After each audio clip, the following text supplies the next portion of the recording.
Welcome back, everyone. Thank you so much for being here. Just as I uploaded my most recent video where I discussed why Europe's biggest economy is crashing, I came across a shocking report about Germany's biggest automaker really struggling to make ends meet. And I will write more on this topic over on my Substack and Patreon. I will include more details because I think this is a very, very important point to discuss given Europe's ongoing militarization. But I thought I should upload a quick video to share a high-level overview. Volkswagen has become a symbol of Germany's economic power. You would agree with me. It was one of the pillars of Germany's industrial model. It employed hundreds of thousands of workers for decades, and it supported entire communities across the country. But today, Volkswagen finds itself at the very center of what may become the largest industrial restructuring in modern European history. According to recent reports, Volkswagen is considering cutting up to 100,000 jobs and potentially ending production at 4 factories in Germany. Now, if you watch my videos, you will remember that Volkswagen closed 1 factory last year in Germany, which was a first in its entire history. If this most recent plan is implemented, which likely it will be, these measures would represent one of the most dramatic corporate downsizings that Europe has ever seen. And the implications extend far beyond just one company. This unprecedented event is directly the result of Germany's economic decline, Europe's manufacturing crisis, rising competition from China, and high energy costs. So let's discuss what is actually happening. To understand the significance of this event, imagine America's largest industrial employer, which is what Volkswagen is in Germany. Imagine America's largest industrial employer eliminating 1/3 of its domestic workforce. That is the magnitude of what Germany is facing today. The company argues that it must reduce costs dramatically in order to remain competitive in an increasingly difficult global market. But why has Volkswagen reached this point? How did it get so bad so quickly? Well, let's focus on Germany's energy shock first. One major factor is, of course, energy, and we will discuss it first because, in my opinion, this is the main reason why Germany is deindustrializing.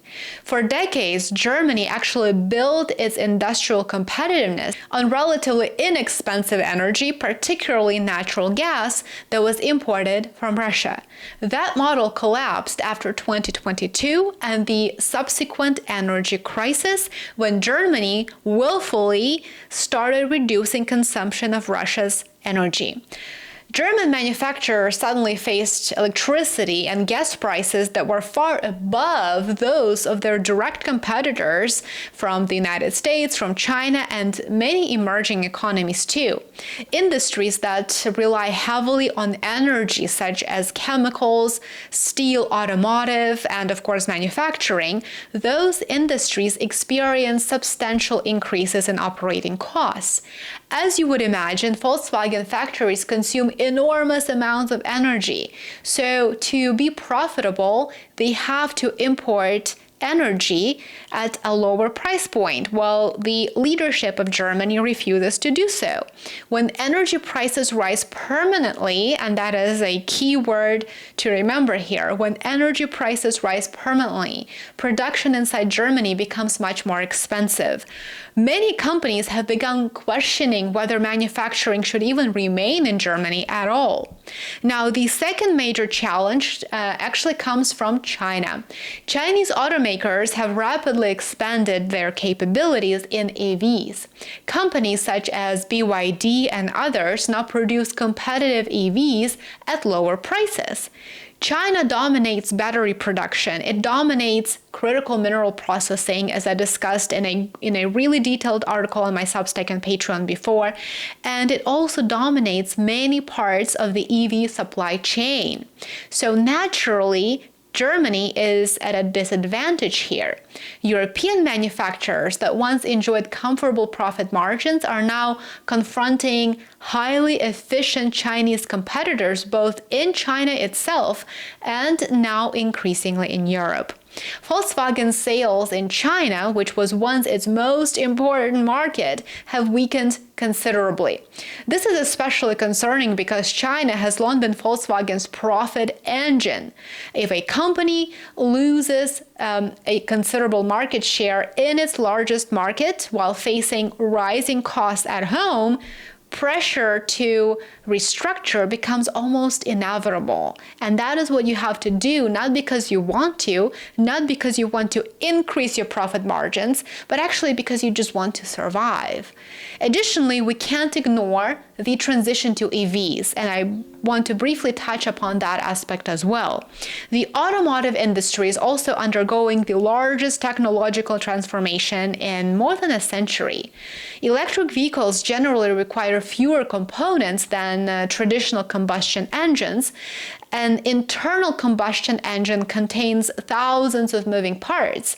Electric motors are far simpler, and so that means fewer suppliers, fewer assembly steps, and ultimately fewer workers. As companies transition toward EV production, they often discover that they need fewer employees.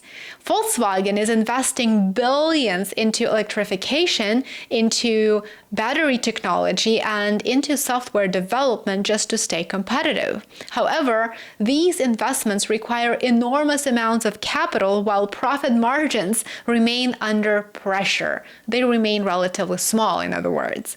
Management, therefore, argues that labor costs must be reduced in order to finance the transition to EVs.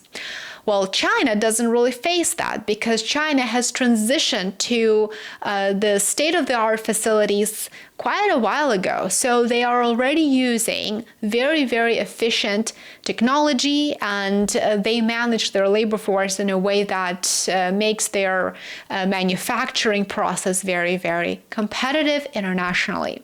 Volkswagen's difficulties reflect broader problems throughout Germany's economy, actually. Germany's manufacturing sector has struggled for several years now, at least. Industrial production remains very weak too. Business confidence has actually deteriorated and economic growth has stagnated. Many economists have warned that Germany risks a period of deindustrialization if current trends continue. And how can they not continue if the German government refuses to change course? Today, many analysts describe Germany as Europe's sick man once again. If Volkswagen, the country's most iconic industrial company, is forced into massive, truly massive layoffs, many Germans may see it as evidence that something deeper is happening to the entire economic model. The political consequences, of course, could be enormous. Volkswagen has historically enjoyed very strong relationships with labor unions and with regional governments. The state of Lower Saxony, for example, owns a stake in the company, and any large-scale layoffs would actually provoke fierce opposition from unions and from local politicians. Workers fear losing stable, high-paying manufacturing jobs, and it is quite understandable. Communities fear losing their economic foundations. Now, politicians fear rising unemployment and growing voter dissatisfaction with their policies. And Germany is already experiencing significant political polarization. We know that Merz is extremely, extremely unpopular, and there are many experts who believe that he's going to be the next one out after Keir Starmer. Well, that remains to be seen. But economic uncertainty often strengthens political movements that argue that the country's industrial policies have failed. Factory closures and mass layoffs could therefore become a major national political issue moving forward in Germany. The Volkswagen story is not just about one company, of course. This is not limited in scope. Volkswagen's elimination of up to 100,000 jobs and the closure of 4, not just one, but 4 German factories would represent a historic turning point. It would mark a profound challenge to Germany's post-war economic model. The combination of expansive energy, global competition, technological disruption, and of course economic stagnation has created pressures that are becoming increasingly difficult to ignore and quite challenging to deal with.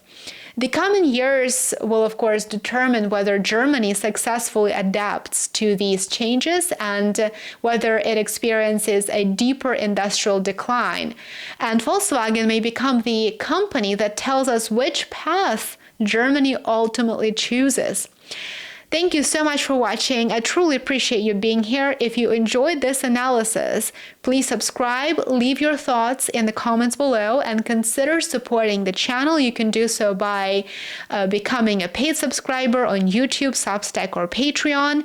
As you know, on Substack and Patreon, my content goes live earlier, so you're welcome to watch it before it actually hits YouTube.